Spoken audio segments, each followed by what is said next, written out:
Laurent Guyeno, bonsoir. Bonsoir. Merci pour la conférence que vous venez de tenir à Nantes. Nous sommes ici à Nantes pour la section Pays de la Loire d'égalité et réconciliation.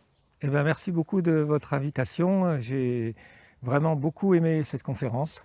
Le public était vraiment sympa. On a eu des bonnes discussions. Pour moi, c'était vraiment agréable et enrichissant. Merci à vous. Vous étiez à Nantes, donc qu'est-ce que cette ville évoque pour vous, l'ouest de la France? Eh bien, Nantes, qu'est-ce que ça évoque pour moi? Eh bien, on va dire l'édit de Nantes, voilà. Pour être un peu dans le sujet de la conférence, quoi. Ouais. Parce que j'ai mentionné ça, et puis tout d'un coup, ça m'est venu effectivement qu'on était à Nantes, donc le pays de l'édit de Nantes, qui je suppose a été signé à Nantes. Donc voilà, ça m'évoque pas grand-chose d'autre. Donc l'édit de Nantes, c'est un truc quelque chose qui m'a intrigué, parce que d'ailleurs, j'ai entendu Alain Soral en parler il n'y a pas très longtemps, d'une manière critique, c'est-à-dire est-ce que c'était vraiment une bonne idée de révoquer l'édit de Nantes? Est-ce que l'édit de Nantes n'était pas quelque chose qui finalement... Et donc cette idée, effectivement, a fait un peu son chemin, et c'est vrai que quand on pense à la France, c'est quand même un point clé, l'édit de Nantes et la révocation de l'édit de Nantes un siècle plus tard. Et j'ai fait un petit raccourci là pour aller vite en disant que finalement, on peut se demander si la révocation n'est pas la cause de la révolution, c'est-à-dire d'avoir voulu maintenir le pouvoir et le monopole de l'Église catholique. Est-ce que c'est pas ça qui, au fond, a mené la France à un rejet encore plus violent du catholicisme, hein, sous la Révolution, puisque quelque part, les Anglais avaient fait ça plus tôt et ça leur a mieux réussi. Alors, enfin, en tout cas, c'est une question intéressante, quoi, voilà.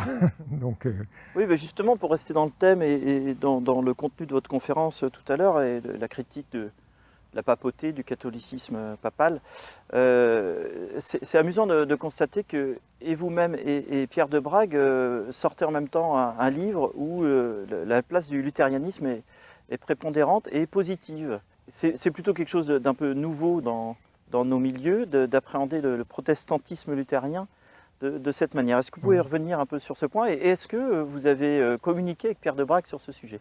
en fait, non, on n'a pas communiqué. J'ai pas eu le temps encore de lire le livre de Pierre, donc je vais voir ça et puis échanger avec lui, parce que c'est vrai que c'est intéressant de voir que on fait un chemin parallèle, différent, mais finalement, sur certains points, on évolue. L'important, c'est d'évoluer, je trouve. Donc, effectivement, c'est normal qu'on évolue, c'est bien, c'est bon signe. Et c'est bon signe aussi qu'on évolue un peu dans le même sens, parce que c'est vrai que c'est une question importante. Et j'ai un peu changé d'avis, quoi, là-dessus. Et donc Pierre, sans doute aussi, pour peut-être les mêmes raisons, peut-être d'autres raisons. Moi, c'est un peu le détour par Constantinople qui m'a permis de comprendre que la critique protestante du catholicisme était en fait la même que la critique orthodoxe du catholicisme.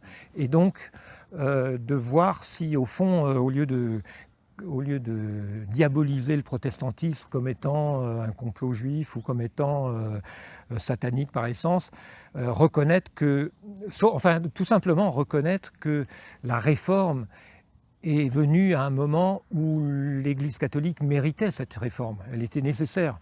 C'est ça, quoi. Donc souvent j'aimerais dire aux catholiques qui honnissent la réforme, que peut-être que s'ils avaient vécu au XVe siècle, au XVIe siècle, ils seraient protestants. Je veux dire, le pouvoir de la papauté était quelque chose d'absolument révoltant, quoi. Le pouvoir politique, le pouvoir économique, la corruption.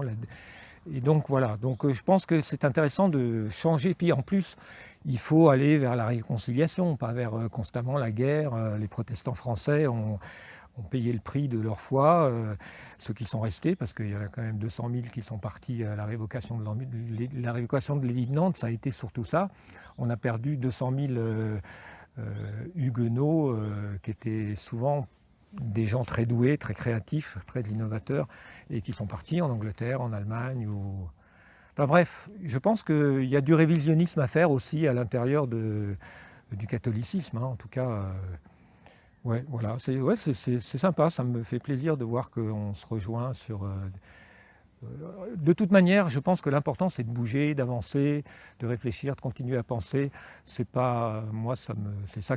J'espère avoir toujours des envies de chercher des réponses à des nouvelles questions, quoi. Le jour où je me poserai plus de questions, ça ira mal, quoi.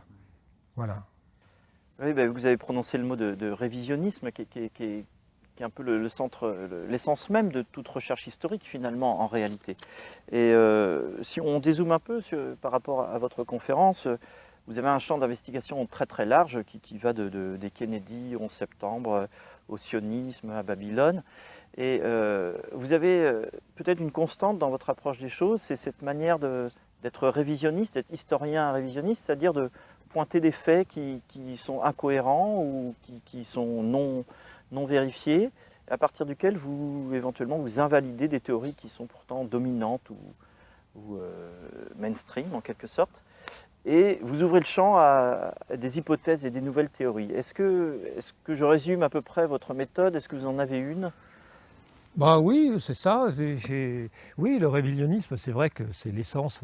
Enfin, je veux dire, un historien qui n'est pas révisionniste ne sert à rien. Donc, c'est l'essence de la recherche de vérité en, en remettant en question les vérités établies, les préjugés, et effectivement, ouais, c'est toujours un peu ça la démarche. C'est-à-dire qu'il y a des sujets, puis bon, il y a des sujets, ça m'intéresse, je ne saurais pas forcément expliquer exactement pourquoi ça m'intéresse, ça m'attire, ça me passionne, probablement parce que j'ai l'impression que je peux arriver à résoudre une énigme et puis que personne n'a vraiment résolu ou que je ne suis pas satisfait avec ce que je lis, donc ça m'attire, ça me motive, j'ai envie de trouver la solution.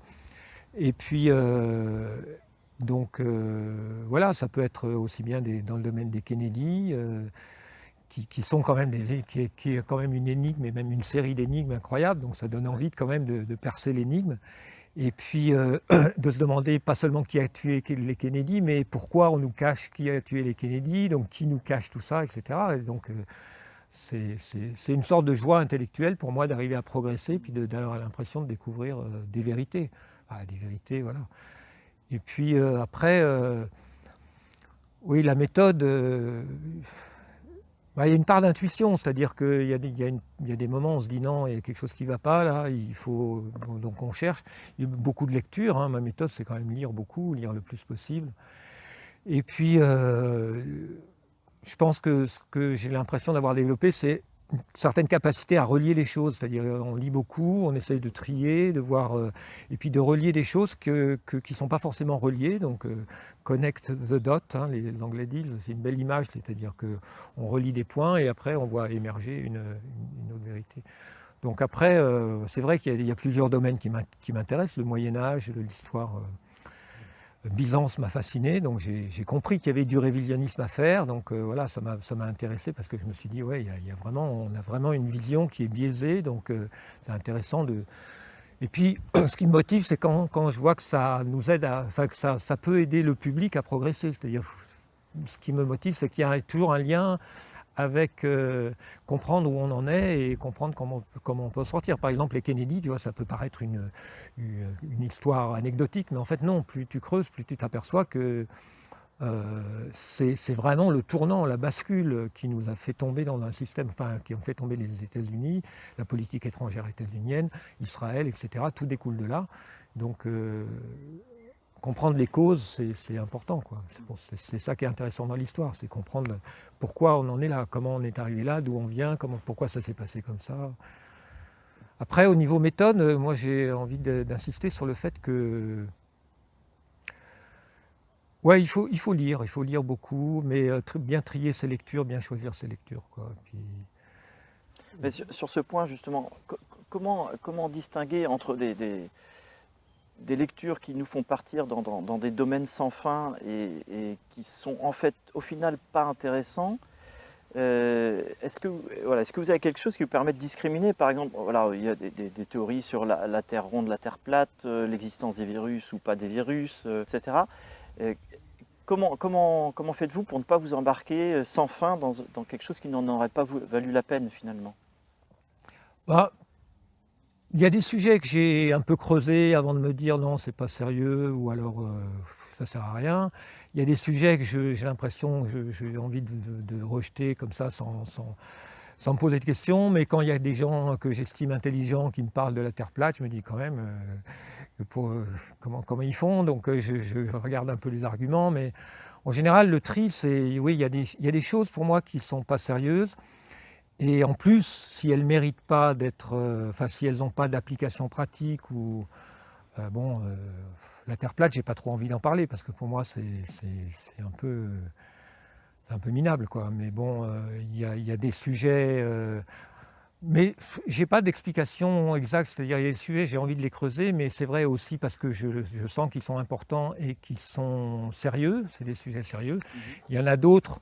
Il y en a d'autres aussi, et quelquefois il y a des sujets qui me paraissent des sujets sérieux, mais soit j'ai pas le temps, ou j'ai pas l'énergie ou l'envie de les traiter, ou soit parce que je vois déjà plein de gens qui les traitent, donc je me dis faut que je me concentre sur des sujets. Moi, j'absorbe l'information dans l'esprit d'arriver à en produire quelque chose. Donc, s'il y a des sujets sur lesquels je n'ai pas envie de travailler, je ne suis pas très informé sur certains sujets. Après, oui, pour revenir au livre, je pense que quand même un critère pour moi, c'est est-ce qu'il y a des éléments dans la tradition académique universitaire qui nous permet d'aller vers ça. Donc, c'est-à-dire que j'ai quand même pas mal de respect pour la science universitaire. Je lis pratiquement que des livres universitaires, c'est-à-dire que j'ai besoin de savoir que le mec il sait de quoi il parle, et j'ai besoin d'avoir des notes de bas de page pour savoir où il a trouvé cette idée, pour éventuellement aller voir, etc. Parce que je respecte cette tradition universitaire qui a ses défauts, ses limites, ses tares, etc., mais qui quand même est le fruit d'une civilisation qui a produit une méthode de travail, de recherche, etc., et dans laquelle je me sens bien, ça me va bien. Inversement, il y a des livres parfois que je trouve totalement malsains, parce qu'ils disent n'importe quoi, ça part dans tous les sens, ils font des connexions qui n'ont aucun sens, il n'y a jamais de note de bas de page, ou quand il y en a, ça renvoie à des trucs complètement bidons. Donc je trouve que malheureusement, en tout cas, je pense que pour un chercheur, c'est important d'aller chercher l'information chez les gens qui ont quand même un peu de compétences, quoi. Voilà, tout simplement. Alors dans l'histoire, c'est vrai que l'histoire est un domaine, c'est un bon domaine, parce que quand on parle du Moyen-Âge en particulier, il n'y a pas beaucoup de polémiques, d'idéologie. Je veux dire, les gens les historiens ne sont pas trop gênés par le politiquement correct, quoi, en gros. Donc c'est un domaine pour ça sympa. Mais voilà, après c'est vrai que peut-être j'en parlerai dans une conférence un de ces jours, parce que comment être un complotiste intelligent, voilà, c'est la question, quoi. Et moi-même, je suis tombé dans certains panneaux, hein. J'ai suivi des fausses pistes.